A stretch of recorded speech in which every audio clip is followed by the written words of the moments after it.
Qualcomm ఈ chip సెట్లు ప్రపంచవ్యాప్తంగా పేరెన్నికగన్నవి.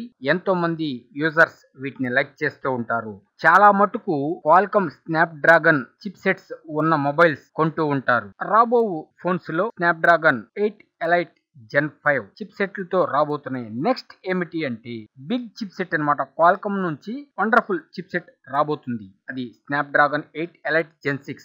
ఈ 8 ఎలైట్ జెన్ 6 ఏ ఫోన్ లో ఉంటుందంటే గెలాక్సీ S27 అల్ట్రాలో ఉండబోతుంది ఈ స్నాప్డ్రాగన్ 8 ఎలైట్ జెన్ 6 చిప్ సెట్. దీంట్లో ఈ గెలాక్సీ S27 అల్ట్రాలో గెలాక్సీ AI కూడా ఉంటుంది. మీకు తెలుసు, పరిచయం చేస్తూ ఉన్నారు వాళ్ళు. అదే విధంగా కంటిన్యూ అవుతుంది. 8 ఎలైట్ జెన్ 6 చిప్ సెట్ తో వచ్చే మొట్టమొదటి ఫోన్ ఏది అంటే గెలాక్సీ S27 అల్ట్రా 2027లో రాబోతుంది. దీని CPU ఎలా ఉంటుందంటే 2+3+3 సెటప్ తో ఉంటుందిట.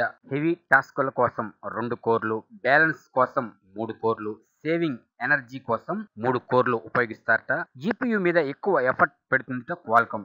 ఓవరాల్ గా పెర్ఫార్మెన్స్ బూస్ట్ ఎంత ఉంటుందంటే 10% ఉంటుందిట. న్యూ గ్రాఫిక్ యూనిట్ బాగా స్ట్రాంగ్ గా ఉండేట్టు, విజువల్స్ స్మూత్ గా, గేమింగ్ మరియు యాప్స్ కూడా స్మూత్ గా ఉండేట్లు చూసుకుంటున్నారట. ఒక్క ఛార్జింగ్ తో ఎక్కువసేపు బ్యాటరీ వచ్చేట్లు ఈ యొక్క చిప్ సెట్ వర్క్ చేస్తుందిట. సో ఇంకా అనేక ఫీచర్స్ తో ఈ క్వాల్కమ్ స్నాప్డ్రాగన్ 8 ఎలైట్ జెన్ 6 చిప్ సెట్ రాబోతుంది.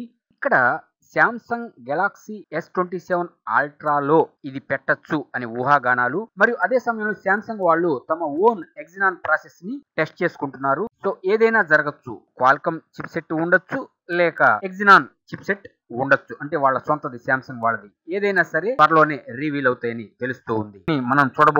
మనము చూడబోతున్నాము. ఈ వీడియోలో వాడిన ఇమేజెస్ మా సొంతగా తయారు చేసుకున్నవి, ఎవరికి సంబంధం లేదు. Please subscribe VKT News YouTube channel for more technology updates.